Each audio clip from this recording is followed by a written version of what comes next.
हमारी कहानी बहुत पहले शुरू होती है, एक ऐसी दुनिया में जहां देवता रहते थे। ये कहानी डियाना की है। वह थेमिसिरा की राजकुमारी थी। थेमिसिरा एक जादुई द्वीप था। वहां सिर्फ अमेज़न योद्धा रहते थे। डियाना ने युद्ध करना सीखा। वह सबसे अच्छी योद्धा बनना चाहती थी। उसकी माँ रानी हिप्पोलिटा उसे सुरक्षित रखना चाहती थी, लेकिन डियाना का भाग्य कुछ और ही था। वह मानव जाति की रक्षा करने के लिए पैदा हुई थी। उसका दिल साहस से भरा था। वह अन्याय के खिलाफ लड़ने के लिए तैयार थी। एक दिन एक हवाई जहाज थेमिसिरा के पास दुर्घटनाग्रस्त हो गया। उसमें स्टीव ट्रेवर नाम का एक सैनिक था। वह मनाव की दुनिया से आया था। स्टीव ने डियाना को एक बड़े युद्ध के बारे में बताया। यह प्रथम विश्व युद्ध था। मनाव एक दूसरे को मार रहे थे। डियाना को विश्वास था कि इसके पीछे आरेस का हाथ है। आरेस युद्ध का देवता था। वह हमेशा मनाव जाति में नफरत फैलाता था। डियाना ने फैसला किया कि वह स्टीव के साथ जाएगी। वह आरेस को रोकेगी और दुनिया में शांति लाएगी। डियाना मनाव की दुनिया में आई। सब कुछ उसके लिए नया था। लंदन शहर थेमिसिरा से बहुत अलग था। लोगों के कपड़े, उनकी बातें, सब कुछ अजीब था। लेकिन डियाना ने जल्दी ही सीख लिया। उसने देखा कि मानव कितने जटिल होते हैं। उनमें अच्छाई भी थी और बुराई भी। स्टीव ट्रेवर ने उसकी मदद की। उन्होंने मिलकर आरेस को ढूंढने का अभियान शुरू किया। डियाना को अब वंडर वुमन के नाम से जाना जाने लगा। वह लोगों के लिए आशा की एक किरण बन गई। उसके पास अद्भुत शक्तियां थीं। अंत में डियाना का सामना आरेस से हुआ। युद्ध भयानक था। आरेस ने डियाना को बताया कि उसने युद्ध शुरू नहीं किया था। उसने सिर्फ मनावों को हथियार दिए थे। मनाव खुद ही लड़ना चाहते थे। डियाना का दिल टूट गया, लेकिन उसने हार नहीं मानी। उसने समझा कि मानव जाति को बचाने के लिए प्यार की जरूरत है। नफरत से नफरत को नहीं हराया जा सकता। डियाना ने अपनी पूरी शक्ति से आरेस को हराया। युद्ध खत्म हो गया, लेकिन डियाना ने एक प्रिय दोस्त स्टीव ट्रेवर को खो दिया। उसने मानव जाति की रक्षा करने का अपना व्रत नहीं तोड़ा। कई सालों बाद दुनिया बदल चुकी थी। अब विज्ञान का युग था। देवताओं की कहानियां सिर्फ किताबों में थी। फिर एक दिन एक नया चमत्कार हुआ। एक आदमी जो उड़ सकता था। उसका नाम कलिल था। वह क्रिप्टॉन ग्रह से आया था। क्रिप्टॉन नष्ट हो चुका था। उसके माता पिता ने उसे एक छोटे से कैप्सूल में धरती पर भेज दिया। यूस कैंसस में एक किसान दंपति ने पाला। उन्होंने उसका नाम क्लार्क केंट रखा। क्लार्क बचपन से ही अलग था। उसके पास ऐसी शक्तियां थीं जो किसी मानव के पास नहीं थीं। क्लार्क बड़ा हुआ। वह अपनी शक्तियों से डरता था। वह उन्हें छुपाता था। उसे समझ नहीं आता था कि वह कौन है। वह अपने आप से पूछता था, मैं यहाँ क्यों हूँ? उसके पिता जोनाथन केंट ने उसे सिखाया कि उसे अपनी शक्तियों का इस्तेमाल अच्छाई के लिए करना चाहिए, लेकिन दुनिया शायद उसके लिए तैयार नहीं थी। क्लार्क ने दुनिया की यात्रा की। वह लोगों की मदद करता था, लेकिन चुपके से। वह अपनी पहचान दुनिया से छुपाना चाहता था। वह एक भूत की तरह रहता था। एक दिन सब कुछ बदल गया। जनरल जोर्ड धरती पर आ गया। वह भी एक क्रिप्टोनियन था। वह धरती को एक नया क्रिप्टॉन बनाना चाहता था। इसका मतलब था कि मानव जाति खत्म हो जाएगी। क्लार्क के पास अब कोई विकल्प नहीं था। यूज दुनिया के सामने आना पड़ा। यूज लड़ना पड़ा। उसने एक नीला सूट पहना। उसकी छाती पर एस का निशान था। यह निशान क्रिप्टन पर आशा का प्रतीक था। लोगों ने उसे सुपरमैन कहा। वह मानव जाति के लिए लड़ने वाला एक देवता जैसा था। सुपरमैन और जोर्ड के बीच लड़ाई भयानक थी। मेट्रोपोलिस शहर तबाह हो गया। हजारों लोग मारे गए। सुपरमैन ने जोर्ड को रोकने की बहुत कोशिश की, लेकिन जोर्ड नहीं रुका। अंत में सुपरमैन को एक कठिन फैसला लेना पड़ा। एक परिवार को बचाने के लिए यूसे जोर्ड को मारना पड़ा। यह सुपरमैन के लिए एक बहुत बड़ा सदमा था। उसने एक जीवन ले लिया था। इस घटना ने उसके मन में एक गहरा घाव छोड़ दिया। वह दुनिया का रक्षक बन गया था, लेकिन उसकी कीमत बहुत बड़ी थी। दुनिया उसे एक नायक मानती थी, लेकिन कुछ लोग उससे डरते भी थे। गौथम शहर अंधेर में डूबा हुआ था। यह अपराध और भ्रष्टाचार का गढ़ था, लेकिन इस अंधेर में एक रक्षक था। लोग उसे बैटमैन कहते थे। वह एक सया था। वह अपराधियों के दिलों में खौफ पैदा करता था। बैटमैन असल में ब्रूस वेन था। वह एक अरबाती उद्योगपति था। बचपन में उसने अपने माता पिता को एक अपराधी के हथौन मरते देखा था। उस दिन उसने कसम खाई थी, वह गौथम से अपराध को मिटा देगा। वह अपनी दौलत और बुद्धि का इस्तेमाल करके बैटमैन बना। मेट्रोपोलिस में सुपरमैन की लड़ाई ने ब्रूस वेन को हिला दिया। उसने देखा कि एक परगृही कितनी तबाही मचा सकता है। सुपरमैन के पास देवताओं जैसी शक्ति थी। ब्रूस को लगा कि अगर सुपरमैन मानवता के खिलाफ हो गया तो कोई यूज रोक नहीं पाएगा।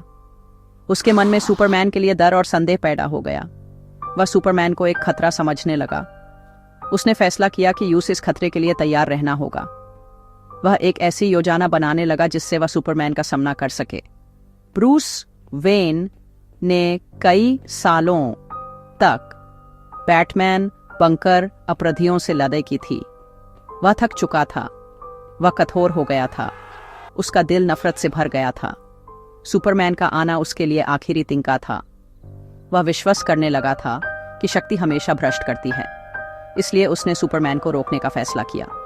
वह सुपरमैन को यह दिखाना चाहता था कि मानव कमजोर नहीं है। उनके पास भी शक्ति है। उनके पास भी इरादा है। ये दो नायकों के बीच टकराव की शुरुआत थी। एक जो आशा का प्रतीक था और दूसरा जो अंधेरे से लड़ता था।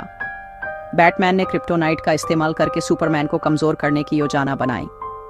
क्रिप्टोनाइट एक ऐसा पदार्थ है जो क्रिप्टोनियंस को कमजोर कर देता है। उसने एक स्पेशल सूट बनाया। वह सुपरमैन से लड़ने के लिए पूरी तरह तैयार था। उनकी लड़ाई भयानक थी। बैटमैन ने सुपरमैन को लगभग हरा दिया था, लेकिन आखिरी पल में सुपरमैन ने एक नाम लिया, मार्था। ये उसकी माँ का नाम था। ये ब्रूस की माँ का नाम भी था। उस एक शब्द ने ब्रूस को हिला दिया। उसने देखा कि सुपरमैन भी एक मानव की तरह है। उसका भी एक परिवार है। उस पल उनकी दुश्मनी खत्म हो गई। बैटमैन और सुपरमैन के बीच दुश्मनी खत्म हो गई थी, लेकिन एक बड़ा खतरा उनका इंतजार कर रहा था। इस खतरे का नाम लेक्स लूथर था। वह एक प्रतिभाशाली वैज्ञानिक और उद्योगपति था। वह सुपरमैन से नफरत करता था। उसने जनरल जोड के शरीर और क्रिप्टोनियन जहाज का इस्तेमाल किया। उसने एक बहाए नाक दानव बनाया। उस दानव का नाम डूम्सडे था। डूम्सडे का एक ही मकसद था, सब कुछ नष्ट कर देना। वह सुपरमैन से भी ज्यादा शक्तिशाली था। डूम्सडे ने शहर में तबाही मचाना शुरू कर दिया। सुपरमैन ने उसे रोकने की कोशिश की, लेकिन वह अकेला काफी नहीं था। बैटमैन भी उसकी मदद के लिए आया, लेकिन उन दोनों की शक्ति भी कम पड़ रही थी। तभी एक और योद्धा उनके साथ आ गई। वह वंडर वुमन थी। वह कई सालों से चुपचाप मानव जाति के बीच रह रही थी, लेकिन इस खतरे को देखकर वह खुद को रोक नहीं सकी। अब तीन नायक एक साथ लड़ रहे थे, सुपरमैन, बैटमैन और वंडर वुमन। ये जस्टिस लीग की अनौपचारिक शुरुआत थी। उन तीनों ने मिलकर डूम्सडे का सामना किया। लड़ाई बहुत घमासान थी। वंडर वुमन ने अपनी तलवार और ढाल से लड़ाई की। बैटमैन ने अपनी तकनीक और हथियारों का इस्तेमाल किया। सुपरमैन ने अपनी पूरी शक्ति लगा दी। लेकिन डूम्सडे को हराना नामुमकिन लग रहा था। वह हर हमले के बाद और भी शक्तिशाली हो जाता था। बैटमैन ने क्रिप्टोनाइट गस का इस्तेमाल करके डूम्सडे को कमजोर करने की कोशिश की। ये एक मौका था, लेकिन डूम्सडे को पूरी तरह से नष्ट करने के लिए एक बड़ा बलिदान जरूरी था। सुपरमैन ने फैसला किया। उसने बैटमैन से क्रिप्टोनाइट का भाला लिया। यूस पता था कि यह यूस भी मार देगा, लेकिन उसके पास कोई और रास्ता नहीं था। वह डूम्सडे की तरफ उड़ा। उसने अपनी आखिरी सांस तक लड़ाई की। उसने भाला डूम्सडे के सीने में घोंप दिया। डूम्सडे नष्ट हो गया, लेकिन इसके साथ ही सुपरमैन भी मर गया। उसने दुनिया को बचाने के लिए अपनी जान दे दी। उसका बलिदान व्यर्थ नहीं गया। उसने दुनिया को एक नया सबक सिखाया। उसने लोगों को एकजुट होना सिखाया। उसने बैटमैन को आशा का मतलब सिखाया। सुपरमैन की मृत्यु ने दुनिया में एक खालीपन छोड़ दिया। ब्रूस वेन को अपनी गलती का एहसास हुआ। उसने सुपरमैन पर विश्वास नहीं किया था। अब वह उस विश्वास को आगे बढ़ाना चाहता था। उसने फैसला किया कि वह अन्य मेटा ह्यूमंस को ढूंढेगा। मेटा ह्यूमंस ऐसे लोग होते हैं जिनके पास अद्भुत शक्तियां होती हैं। ब्रूस को पता था कि एक बड़ा खतरा आने वाला है। सुपरमैन ने इसके बारे में चेतावनी दी थी। ब्रूस को एक टीम बनानी थी, एक ऐसी टीम जो धरती की रक्षा कर सके। उसने डियाना प्रिंस यानी वंडर वुमन की मदद ली। इसी बीच सरकार ने अपना एक अलग प्लान बनाया। अमंदा वॉलर नाम की एक सख्त अधिकारी ने एक टीम बनाई। इस टीम का नाम था टास्क फोर्स एक्स, लेकिन इसे सुसाइड स्क्वाड के नाम से जाना जाता था। इसमें दुनिया के सबसे खतरनाक अपराधी थे, जैसे कि डेडशॉट, हार्ली क्विन और किलर क्रॉक। उन्हें उनकी सज़ा कम करने का लालच दिया गया। उन्हें ऐसे मिशन पर भेजा जाता था जहां उनके मरने की संभावना बहुत ज़्यादा थी। उनका पहला मिशन एक जादूगरनी एन्चांट्रेस को रोकना था। वह दुनिया को नष्ट करना चाहती थी। सुसाइड स्क्वाड ने जैसे तैसे एन्चांट्रेस को हरा दिया, लेकिन ये साफ था कि अपराधियों पर हमेशा भरोसा नहीं किया जा सकता। ये एक अजीब टीम थी। उनके बीच कोई एकता नहीं थी। फिर भी उन्होंने एक साथ काम किया। उन्होंने दिखाया कि कभी-कभी सबसे बुरा इंसान भी अच्छा काम कर सकता है। हार्ली क्विन का जोकर के प्रति जुनून इस कहानी का एक महत्वपूर्ण हिस्सा था।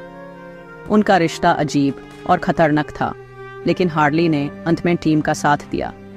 ये एक छोटी सी जीत थी, लेकिन इसने साबित किया कि अनोखे लोग भी नायक बन सकते हैं। इसी दौरान अन्य नायक भी अपनी कहानियों से गुजर रहे थे। फिलाडेल्फिया में बिली बैटसन नाम का एक अनाथ लड़का था। एक जादूगर ने उसे अपनी शक्तियां दी। जब भी वह शज़ाम कहता, वह एक शक्तिशाली सुपर हीरो बन जाता था। वह एक बच्चे के मन वाला एक बड़ा नायक था। उसने अपने परिवार के साथ मिलकर डॉक्टर सिवाना नाम के एक दुष्ट वैज्ञानिक को हराया। शज़ाम ने दिखाया कि नायक किसी भी उम्र का हो सकता है। नायक बनने के लिए दिल में अच्छाई होनी चाहिए। ब्रूस वेन इन सब घटनाओं पर नजर रखे हुए था। वह सही समय का इंतजार कर रहा था।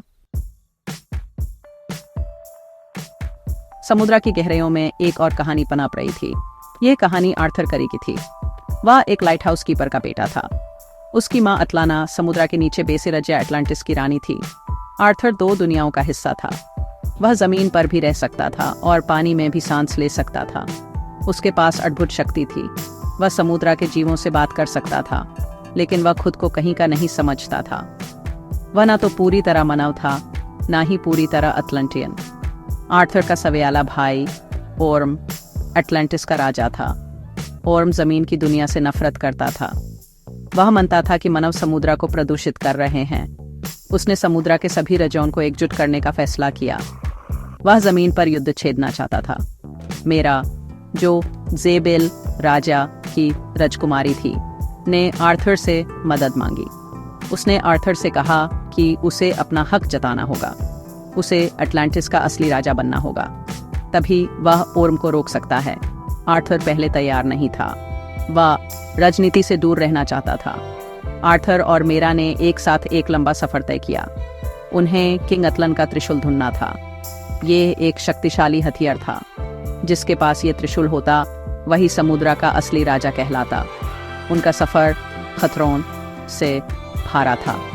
उन्होंने रेगिस्तान पार किए। उन्होंने भयानक समुद्र दनावों का सामना किया। इस सफर में आर्थर ने खुद को पहचाना। उसने समझा कि उसकी दोनों दुनियाओं में एक जगह है। वह एक पुल बन सकता है। वह जमीन और समुद्र को जोड़ सकता है। उसने अपनी जिम्मेदारी को स्वीकार किया। अंत में आर्थर ने त्रिशूल हासिल कर लिया। वह एक्वामैन बन गया। उसने ओर्म को चुनौती दी। उनके बीच एक भयानक युद्ध हुआ। आर्थर ने ओर्म को हरा दिया, लेकिन उसने उसे मारा नहीं। उसने दया दिखाई। वह अटलांटिस का नया राजा बन गया। उसने जमीन और समुद्र के बीच शांति स्थापित की। उसकी कहानी ने साबित किया कि हमारी विरासत हमें परिभाषित नहीं करती, हमारे कर्म हमें बनाते हैं। एक्वामैन अब धरती के रक्षकों में से एक था। ब्रूस वेन की टीम अब और भी मजबूत हो गई थी। सुपरमैन के बलिदान ने एक नए युग की शुरुआत की, लेकिन उसकी मृत्यु ने एक बड़ा खतरा भी पैदा कर दिया। धरती अब कमजोर थी। एक परग्रही योद्धा स्टेपनवुल्फ धरती पर आ गया। वह 3 मदर बॉक्सेस को ढूंढ रहा था। मदर बॉक्सेस अद्भुत शक्ति के स्रोत थे। अगर तीनों एक साथ मिल जाते तो वे धरती को एक जलती हुई नरक जैसी दुनिया में बदल देते। स्टेपनवुल्फ अपने मालिक डार्कसाइड के लिए काम कर रहा था। डार्कसाइड एक क्रूर शासक था। वह प्योर ब्रह्मांड पर राज करना चाहता था। ब्रूस वेन और डियाना प्रिंस ने अपनी टीम को इकट्ठा करना शुरू किया। उन्होंने बैरी एलन को ढूंढा। बैरी एक फॉरेंसिक साइंटिस्ट था। एक दुर्घटना ने उसे सुपर स्पीड दे दी थी। वह द फ्लैश बन गया। उन्होंने विक्टर स्टोन को भी ढूंढा। विक्टर एक फुटबॉल खिलाड़ी था। एक दुर्घटना में उसका शरीर लगभग नष्ट हो गया था। उसके पिता ने उसे एक मदर बॉक्स की मदद से बचाया। वह साइबॉर्ग बन गया, एक आधा इंसान आधा मशीन। और आखिर में उन्होंने आर्थर करी यानी एक्वामैन को भी माना लिया। जस्टिस लीग अब तैयार थी। टीम ने स्टेपनवुल्फ का सामना किया, लेकिन वह बहुत शक्तिशाली था। उसके पास पैराडीमंस की एक सेना थी। जस्टिस लीग को एहसास हुआ कि वे सुपरमैन के बिना नहीं जीत सकते। उन्होंने एक खतरनाक योजना बनाई। उन्होंने आखिरी मदर बॉक्स का इस्तेमाल करके सुपरमैन को वापस लाने का फैसला किया। योजना काम कर गई। सुपरमैन जिंदा हो गया, लेकिन वह पहले जैसा नहीं था। उसकी याददाश्त चली गई थी। वह गुस्से में था। उसने जस्टिस लीग पर ही हमला कर दिया। लेकिन जब सुपरमैन ने लोइस लेन को देखा तो उसे सब कुछ याद आ गया। लोइस लेन एक पत्रकार थी और क्लार्क केंट का प्यार थी। उसकी मौजूदगी ने सुपरमैन को शांत कर दिया। सुपरमैन अब वापस आ चुका था। वह पहले से भी ज्यादा शक्तिशाली था। वह जस्टिस लीग के साथ मिलकर स्टेपनवुल्फ से लड़ने गया। इस बार नतीजा अलग था। सुपरमैन ने आखिर ही स्टेपनवुल्फ को धूल चटा दी। टीम ने मिलकर मदर बॉक्सेस को अलग किया। स्टेपनवुल्फ हार गया और अपने ही पोर्टल से वापस भेज दिया गया। धरती बच गई। जस्टिस लीग एक नई आशा बनकर उभरी। जस्टिस लीग ने स्टेपनवुल्फ को हरा दिया था, लेकिन यह सिर्फ शुरुआत थी। डार्कसाइड अब भी इंतजार कर रहा था। उसने देखा कि धरती पर एंटी लाइफ इक्वेशन है। ये एक ऐसा फॉर्मूला है जो हर जीवित प्राणी की इच्छा शक्ति को खत्म कर सकता है। डार्कसाइड इससे ब्रह्मांड पर शासन करना चाहता था। उसने अपनी पूरी सेना को धरती पर भेजने का फैसला किया। यह एक ऐसा आक्रमण था जैसा दुनिया ने पहले कभी नहीं देखा था। जस्टिस लीग को इससे भी बड़े खतरे का सामना करना था। इस बीच बैटमैन दूसरी समस्याओं से जूझ रहा था। उसका एक पुराना साथी रॉबिन जोकर के हथों मारा गया था।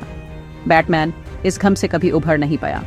अब एक नया विलन डेथस्ट्रोक उसके पीछे पड़ा था। डेथस्ट्रोक को लेक्स लूथर ने बैटमैन की असली पहचान बता दी थी। वह ब्रूस वेन की जिंदगी बर्बाद करना चाहता था।